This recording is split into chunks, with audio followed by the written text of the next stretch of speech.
What's up, everybody? Welcome back to another YouTube video.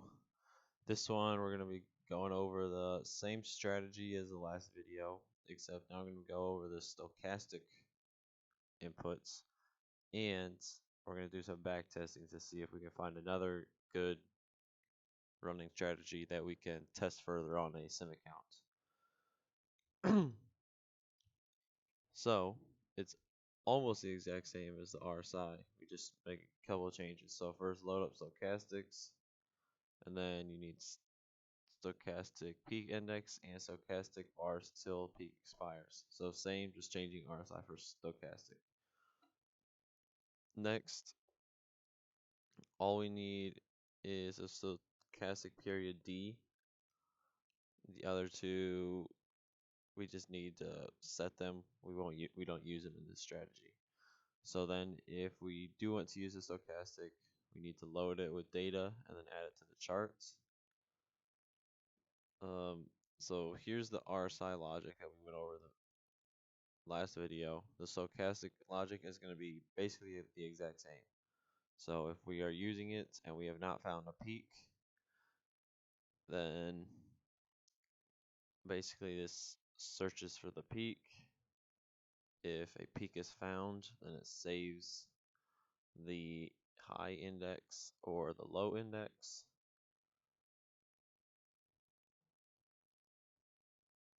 And then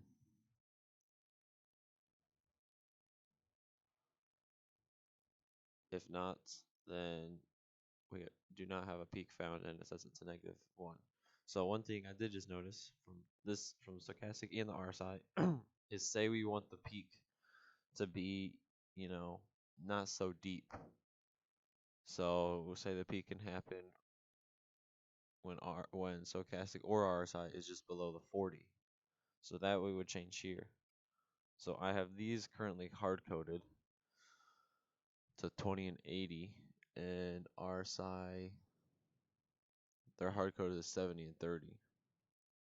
So we'll just change that to match for now. But that is something that you can change if you wanted to. Should be pretty easy. You can even, pretty easily create a parameter, an input parameter to do that. So next we come down to here. If we have a peak, but the bar still expires, basically if it expires, then we clear our peak. Else, if it is not expired,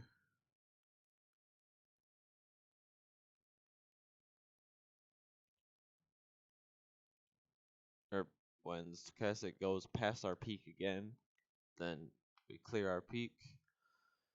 If it goes past it in the down direction, clear our peak. Else, if we have a peak and it is not expired, if it's still valid, then we subtract 1 from the bar still expiry because one more bar has passed, and then we add 1 to the peak index since it's 1 candle farther away.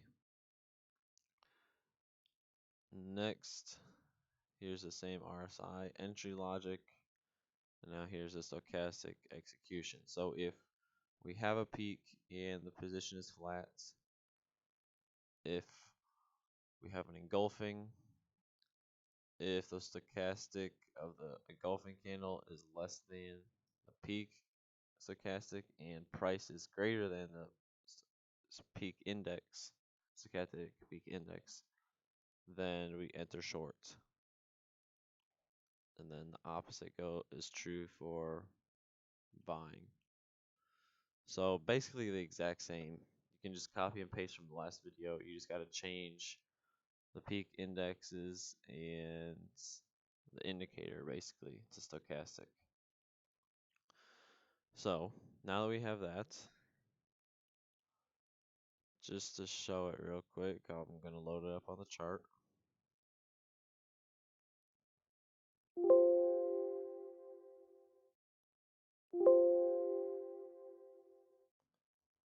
If it wants to load. Okay, there we go. Now we're going to turn off use RSI, change to use stochastic, And let's make this a little more just to make sure we can get some trades.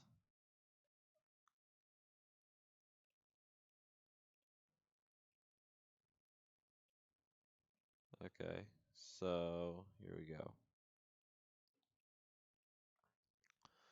So here's our peak.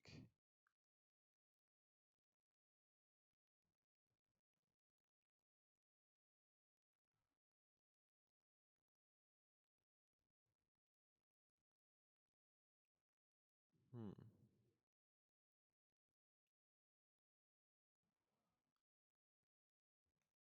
Engulfing, and we took a buy.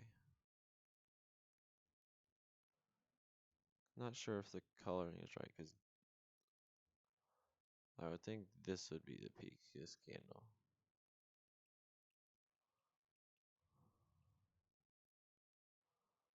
Yeah, this one looks like the peak. And then,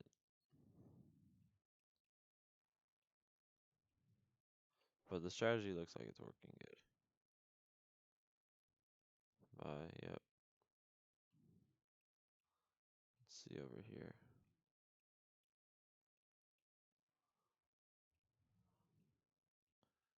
Loss, loss, loss. Profit target.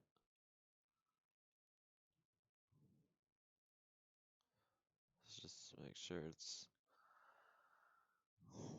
yeah, so slight loss with these settings, but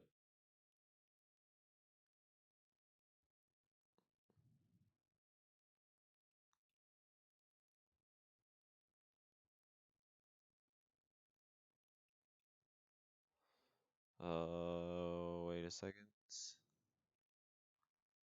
I know what's going on. The lines are taking the peak from the blue line.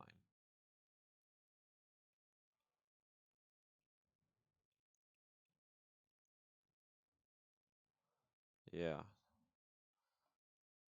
So to be honest, I never really have used stochastics trading regularly. So I don't know if you want to use a blue line or not. Let's see. That's gotta be the smooth, right?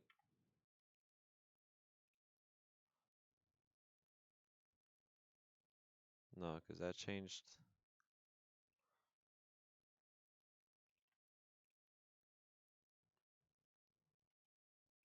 That just changed all of it.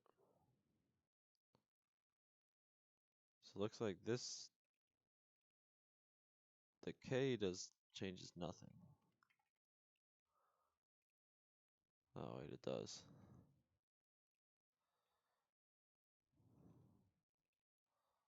Let's see.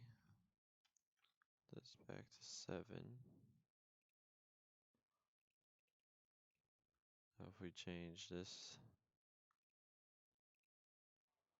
that also changed. Okay, so yeah, to be honest, I don't really know how to use a stochastic, but we can just, we don't really need to know. We just need to optimize it.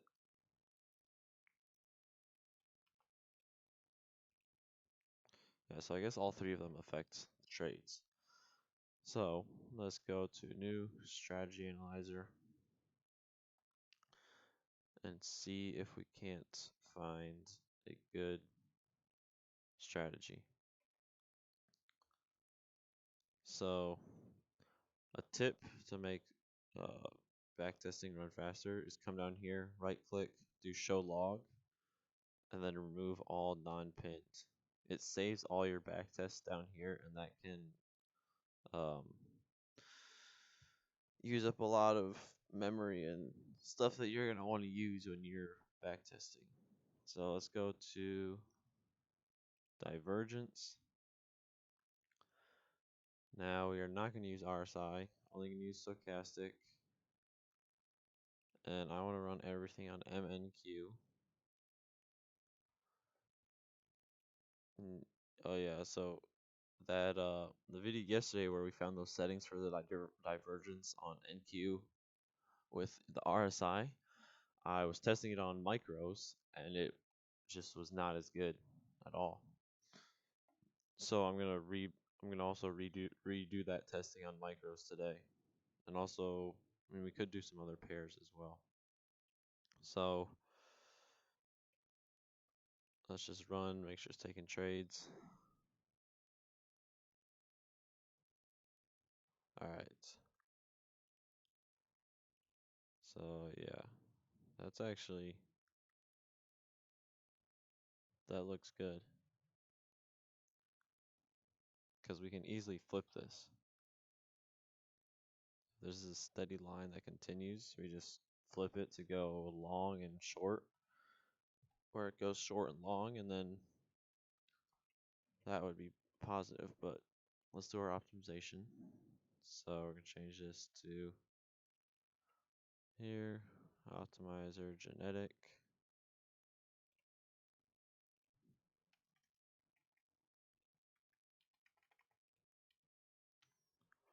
One generation back to 2019 up till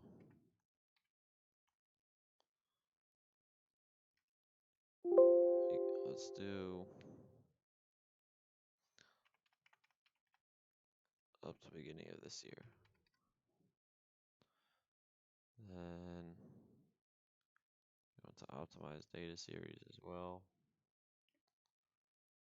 So our size is going to be false. 771. Stochastic is going to be true. We'll do 7, 35, 7.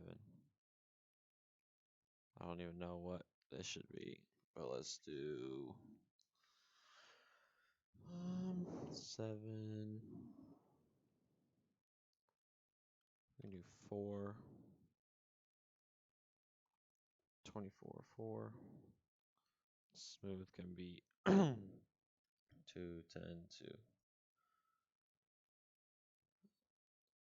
That's going to be optimized. And then we'll keep all these settings the same. Then we want to let's do 3, 6, and 3. Okay, hopefully this doesn't take too long of a test. But I will pause the video and then get back to it once this is done running.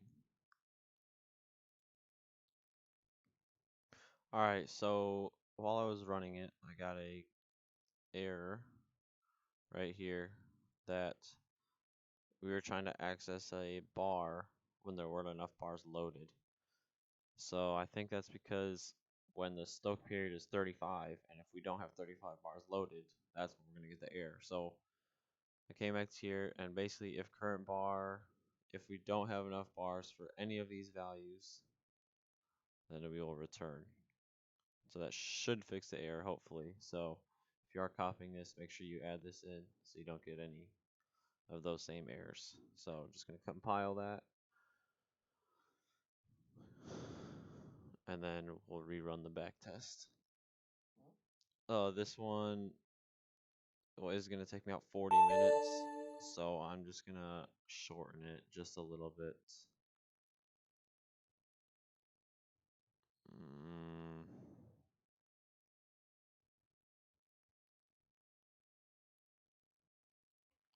We'll do 15.